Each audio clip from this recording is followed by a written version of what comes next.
oleh karena banyak dukun yang mereka rekayasa dia dukun. Itu perbedaan antara dukun dengan ustaz beda. Kalau dukun dia berobat pakai apa bahasa Aceh kemenyan ya. Jadi kalau bahasa Indonesia nggak tahu saya ya, kemenyan. Tapi pakai jeruk perut dia belah. Itu dukun. Kalau ustaz bukan seperti itu. Ya dengan doa aja.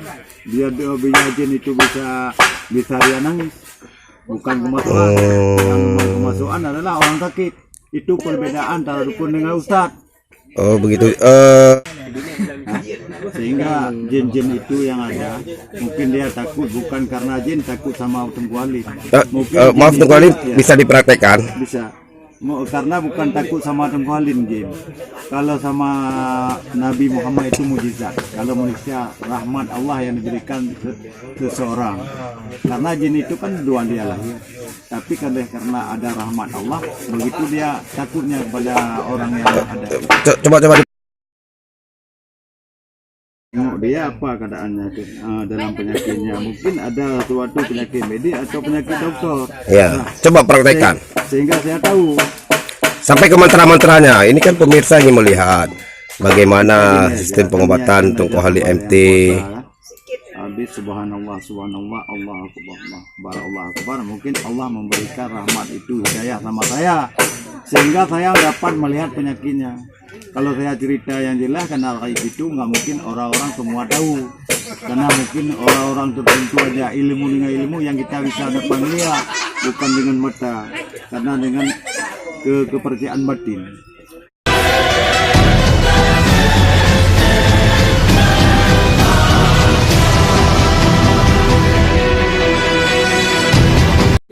Langsung dengan aksinya.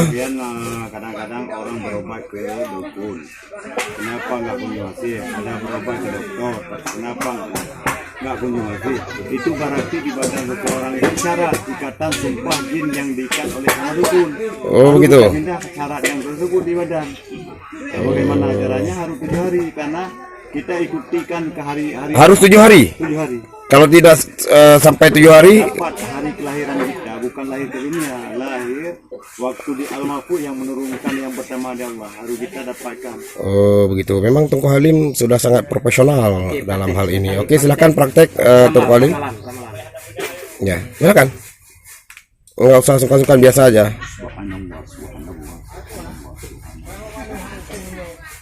Ya, pemirsa. Nah, kita saksikan langsung pengobatan Tengku Halim MT. Beliau membacakan ayat Allah. Ini sering sakit di kepala. Ini penyakitnya sering sakit di kepala. Mungkin ada gangguan ini penyebabkan ada penyakit dari mana? Mungkin semua dari Allah. Kita usahakan. Subhanallah.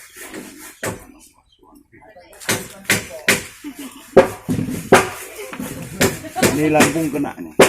Ini secara penyakit yang namanya penyakit secara lahir dia lambung udah kena. Oh itu mungkin beliau jarang makan, terlihat memang dari postur tubuhnya yang ini ada yang kurus. Daripada dari mana penyakit tersebut, ini mungkin disebabkan ada pusaka daripada. Nah ini kalau kita rajin nanti dia bangun. Ini. Maaf ya, mana yang bangun? Ini ada gangguan.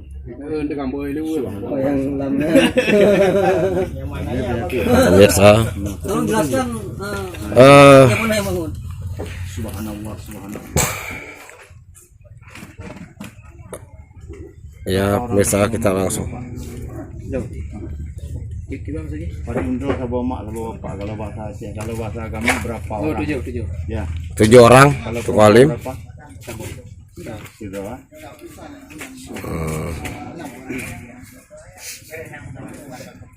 Allah.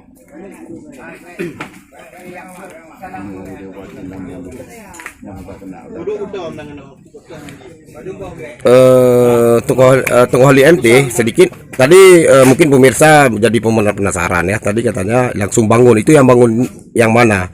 ini Apanya yang bangun? kalau ada gangguan makhluk halus di badan, kalau ada ikatan daripada dukun, Ya. dia nggak bisa keluar. Kalau kita rajin mesti dia bangun.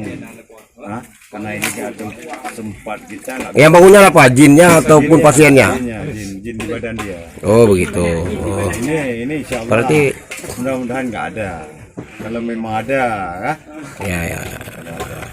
Jadi menurut penerangan Tunku Halim MT ini, beliau ini pasien ini apakah banyak jin yang bersarang di tubuh beliau atau bagaimana? Ada berapa jin yang bersarang kira-kira? ini menurut pemeriksaan saya dia nggak ada gangguan dengan makhluk halus. Yang ada dia penyakit medis lambung yang kena. Oh lambung. Itu apa penyebabnya kira-kira? Penyebabnya bisa saja dia karena lambat makan ataupun pemikirannya lebih. Ya, tidak digunakan untuk istirahat, berarti melebihkan daripada pemikiran. Atau bahkan sama sekali tidak pernah makan? Ya, mungkin ada. Insya Allah nggak mungkin orang nggak makan, kan? Tapi waktunya nggak terjaga gitu. Ini kalau kita lihat postur tubuh beliau ini yang kurus, ini Ustadz Tunku Halim MT, ini apa penyebabnya? Apakah akibat gangguan-gangguan makhluk halus dulu ataupun akibat menderita penyakit batin? Ya, yang pertama bukan menderitakan penyakit batin karena ini kan ini adik ya. Dia kan beban pikiran, hanya memikirkannya sesuatu harus tercapai karena dia istirahatnya kurang, maka dia akibatnya badannya kurus. Oh begitu. Apa benar begitu? Maaf, siapa namanya? Khairul. Apa benar seperti yang dikatakan Ustadz Tunku Halim MT tadi itu Pak Khairul? Benar. Oh benar. Oh, memang luar biasa Tunku Ustadz Halim ini. Ustadz Halim MT. Pantaslah beliau dikenal senusantara sebagai dukun. Bukan dukun saya. Oh, maaf pemirsa, Ustadz sebagai Ustadz. Jin makhluk halus mengaku saya Ustaz. Jangan bunuh saya Pak Ustaz. Saya tidak bersalah. Oh, Ayah yang perintah saya. Itu saya dikatakan Ustaz. Oh, diperintahkan oleh ayahnya jin. Iya, disuruh perintah kepada anak manusia lah. Kan gitu. Apapun yang diperintah, apa mau diganggu ataupun mau di apa saja lah. Anaknya jin, ayahnya jin juga kan? Ayahnya jin, lebih daripada jin dukunnya. Lebih parah dukun daripada jin. Jin nggak ada urusan apa-apa, dia main-main tuh, dukunnya yang ambil. Kadang 7 hari dia main-main di kuburan, dia ambilkan diperintah sama kita. Berarti Pak Ustadz Tunku Halim MT saat melakukan pengobatan bakal bertarung dengan para dukun-dukun. Berarti Ustadz vs dukun. Saya menurut pengalaman saya 12 tahun sudah saya mengobati hanya untuk melawan memerintahkan maksiat dukun, di mana banyak dukun ke situ saya. Itu tugas karena daripada amanah guru-guru saya. Oh, seperti Kalau itu. ada yang mau berobat ya wajib dibantu. Berarti untuk saat ini Ustadz Tunku Halim MT itu adalah salah satu musuh terbesar para dukun. Para dukun. Kenapa? Karena supaya umat Muhammad jangan terganggu sama setan-setan, supaya sanggup dia ibadat. Itu tugas saya untuk memerintahkan kejahatan dukun. Seperti itu. Baik, Tunku Halim, terima kasih. Nah, ini harus kita usahakan juga. Dia kan jauh daripada jodoh. Kenapa? Apa diganggu nih? Oh, menarik itu. Kalau mengangkut tentang jodoh, boleh. Coba kita bisa dipraktekkan. Halo misalkan sih. Kenapa? Penyakit yang ada di badan. Karena memang saya ikhtiari wajibun usaha kan yang menentukan Allah. Insya Allah selama saya berobat sejak 12 tahun, insya Allah banyak yang ada kunjungasi. Gak ada yang kecewa sama kita berobat. Hawa. Kalau memang kaum hawa, kita kan pisahkan jauh sedikit. Kita dengan caranya dengan jauh bukan dekat. Tapi misalnya kita baca doa, jin itu udah bangun. Tapi terkadang begini. Kita berobat sama memang bukan murid kita nggak dekat. Cuma jin itu yang menangis. Jauh aja kita dengan doa-doa. Terkadang kan harus dipegang. Ya mungkin itu kita nggak salahkan para dukun kan, mungkin ilmu dia seperti itu nggak seperti kita. Baik, kita kembali lagi kepada pengobatan. Itu penyakit-penyakit apa saja yang bisa Tunku Halim usahakan Yang obati. pertama diutamakan saya yang menganggur daripada makhluk halus. Yang pertama kan contohnya dia udah berobat kepada dukun nggak sembuh, mungkin sama medis nggak sembuh. Oh. Itu yang satu syarat daripada dukun, ikatan sumpah jin yang diikat nggak dikeluarkan lagi. Oh, berarti banyak juga yang sudah berobat ke dukun-dukun yang lain dan ke medis itu nggak sembuh. Kemudian beliau pergi ke Ustadz Tengku Halim MT dan bisa disembuhkan begitu. Insya Allah dengan mudah-mudahan. Wow, luar biasa pemirsa Tengku Halim MT ini. Memang jadi bagaimana Tengku Halim MT obati sehingga penyakitnya bisa sembuh. Ya, kita kan Ini luar biasa loh. Kita rajinkan dia kan 7 hari. Sesudah 7 hari kita keluarkan, baru kita kan Bagaimana? 7 hari itu? 7 hari dikeluarkan penyakit. Diraja. Cara dikeluarkannya gimana? Diraja. Oh, diraja. Kita sampai 7 hari kita pakai tangkal.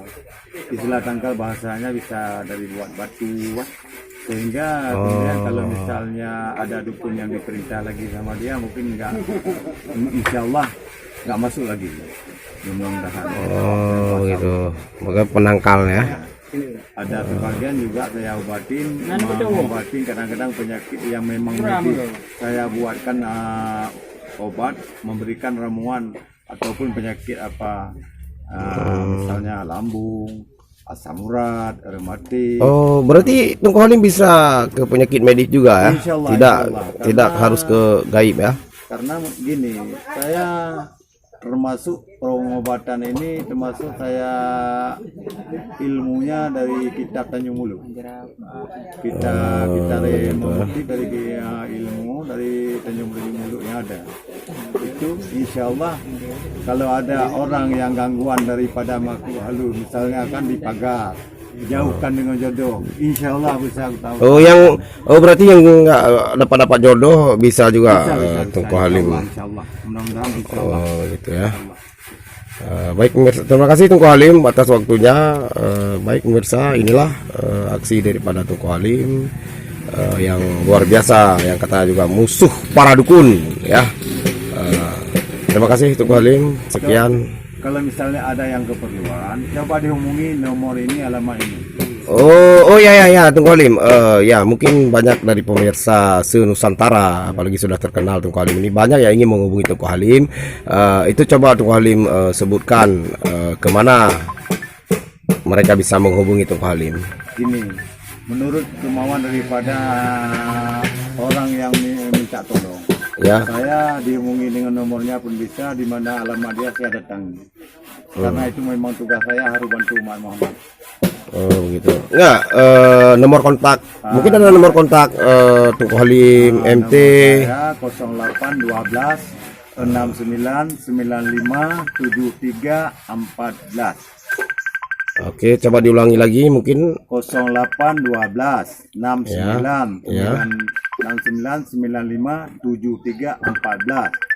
Tinggalnya Puntet. Oh, tinggal di Puntet Ya. langsung ya.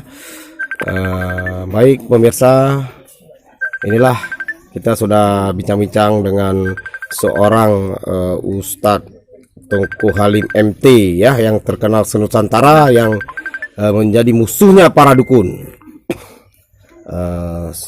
Terima kasih Tengku Halim. Sekarang kita pamit undur diri. Insya Allah.